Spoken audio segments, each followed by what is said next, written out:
Bismillahirrahmanirrahim. Assalamualaikum warahmatullahi wabarakatuh. Selamat malam KBCSI dimanapun Anda berada. Salam sehat untuk kita semua. Jadi gimana ini? Apakah uang KME kita sudah pada kembali atau belum? Kalau sudah kembali ya Alhamdulillah. Kalau belum ya mari kita perjuangkan terus hak kita. Ya. Mari kita perjuangkan terus, baik itu bersama-sama ataupun sendiri-sendiri semampu kita. Gitu ya. Jadi kita sudah hampir 7 tahun, mendekati 7 tahun ya, dalam ketidakpastian ya, antara nasib dana yang pernah dulu kita simpan di koperasi CSI ini ya. Jadi waktu itu ada yang menyimpan 10 juta, 20 juta, 50 atau ada yang 100 juta atau ada yang lebih dari itu. Nah itu posisinya dana itu di mana sekarang kita juga nggak tahu. Makanya nanti saat ini mungkin ketua dan pengawas CSI itu sudah dinyatakan bebas tapi masih bersyarat, dan nanti bulan Februari kalau nggak salah tahun depan 2023 itu mereka dinyatakan bebas murni. Nah, mudah-mudahan dengan bebas murni tersebut uang kita itu murni kembali gitu ya, murni dikembalikan ya. Mudah-mudahan ya, amin. Namun tidak ada yang dapat memberikan jaminan ya, apakah nanti ketika beliau ini bebas murni, uang kita akan segera dikembalikan atau justru malah mereka murni murni lari gitu ya, atau gimana ya. Mudah-mudahan enggak ya. Namun kita melihat dari beberapa hal-hal yang terjadi setelah mereka bebas syarat, atau kita runut dari belakang saat awal-awal masa masa tahanan itu ini baru anget-angetnya atau lagi di awal-awal. Jadi mereka divonis 7 tahun penjara, subsidiar didenda 12 miliar dan subsidiar 5 bulan kurungan. Sesaat setelah vonis tersebut kan ada yang wawancara itu kalau nggak salah. Jadi di mana pada saat itu Pak Iman dan Pak Yahya itu ada yang menanyakan, kemudian Pak Iman itu memberikan statement bahwasanya setelah proses ini dilalui, dia itu masih sebagai anggota koperasi, jadi yang masih memiliki hak dan kewajiban anggota koperasi. Semuanya akan dibuat program kerjanya terkait pengembalian dana ini, dan ya dibuat program kerjanya karena semua itu butuh rencana. Itu kurang lebih statement yang disampaikan oleh Pak Iman ya dalam dalam apa itu, pokoknya sesaat setelah vonis ya. Kemudian Pak Yahya dengan berapi-api ya, yang manusia semakin bersyukur dan terus sebagainya ya. Itu sesaat ya. Jadi pada saat itu ya sekitar berapa hari setelah nyatakan vonis itu kan mereka masih berantusias untuk mengembalikan melalui ucapan dulu ya, tentunya melalui ucapan yang ada yang katanya secepatnya, dan secepatnya itu tidak bisa disebutkan kapan waktu dan tanggalnya. Bahkan sampai mereka dinyatakan bebas bersyarat berarti sudah 5 tahun lebih ya dari pernyataan itu dibuat. Kira-kira siapa yang sudah dikembalikan uang simpanan? Jadi kita sebagai anggota koperasi yang saat ini masih memegang SPK ya, kita berpatokan bahwasanya pasal 6 itu ya yang mengatur berakhirnya perjanjian itu, pihak koperasi masih punya kewajiban untuk mengembalikan uang simpanan anggota. Dan sampai saat itu yang masih kita tunggu dan akan kita kawal terus sampai kapanpun akan kita kawal terus ya.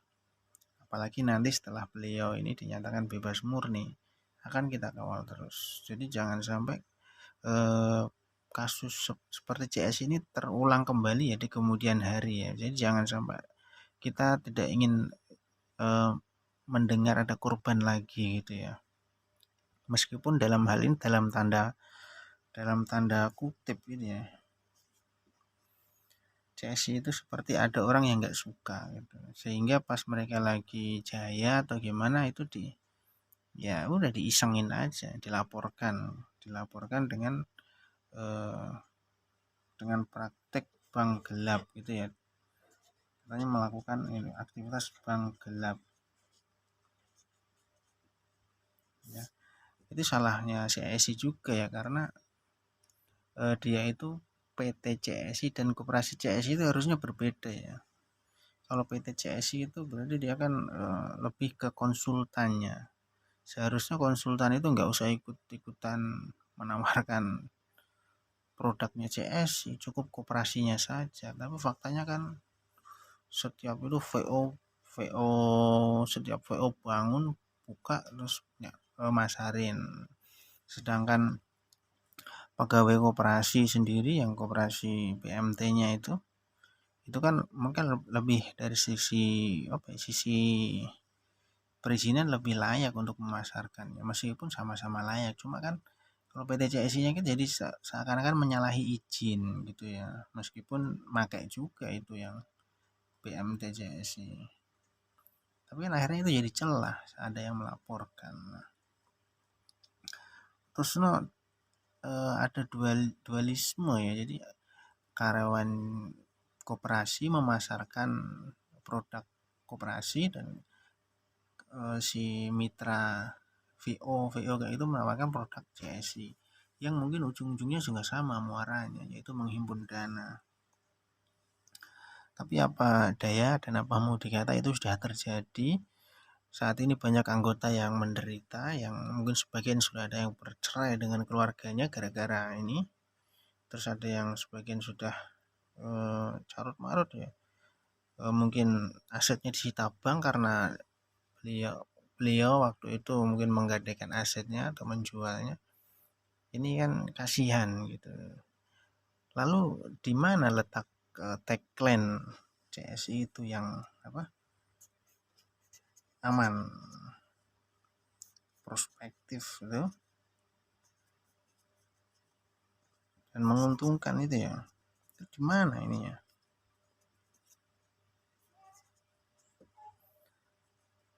Karena pada saat kita didatengin atau kita di prospek itu, aman, prospektif dan menguntungkan itu selalu menjadi senjata utama para marketing ya. Paling nggak aman ya, ketika itu ya.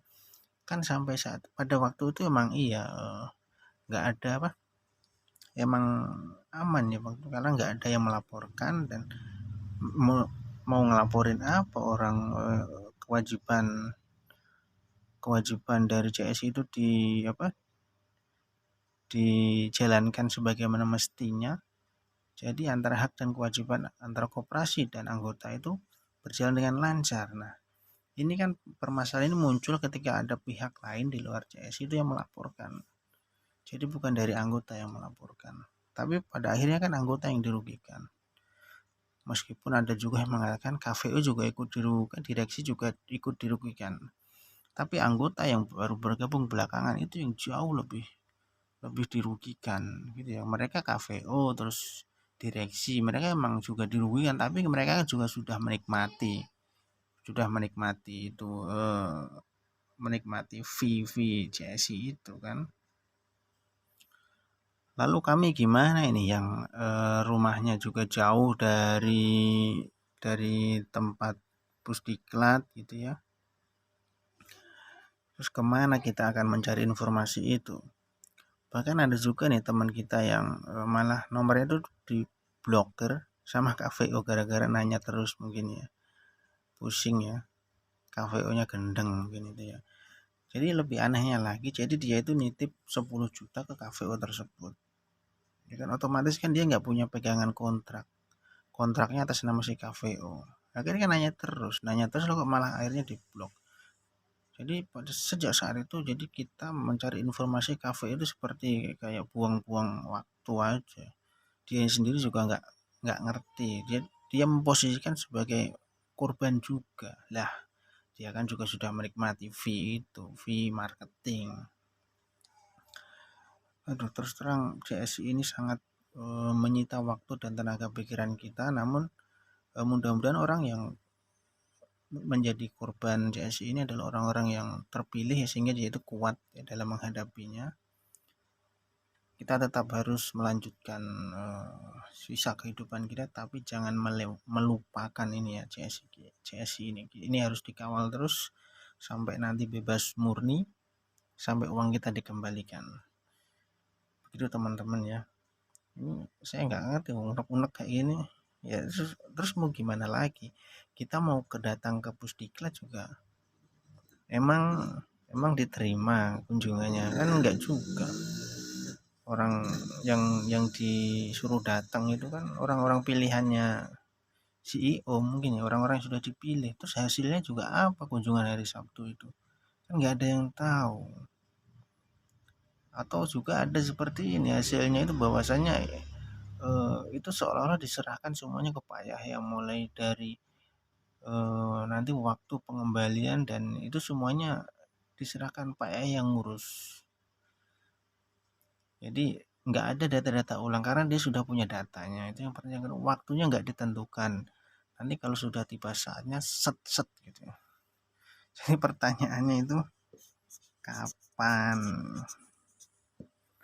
Kapan?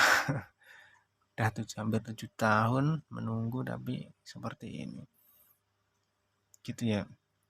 Sudah gitu ketika kita berinisiasi ya untuk mengadakan pertemuan dengan beliau, kok dia menolak gitu, dengan alasan COVID lah, yang inilah. Harusnya COVID itu nggak boleh jadikan alasan lagi, karena di luaran sana, di lapangan itu, fakta di lapangan boleh-boleh saja kita berkunjung gitu.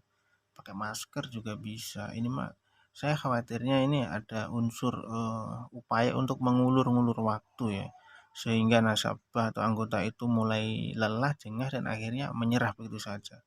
No, tidak. Kita akan kawal terus sampai Tuhan berkehendak lain. Terima kasih atas atensinya teman-teman. Kita sambung di kemudian hari ya. Selamat malam, selamat beristirahat.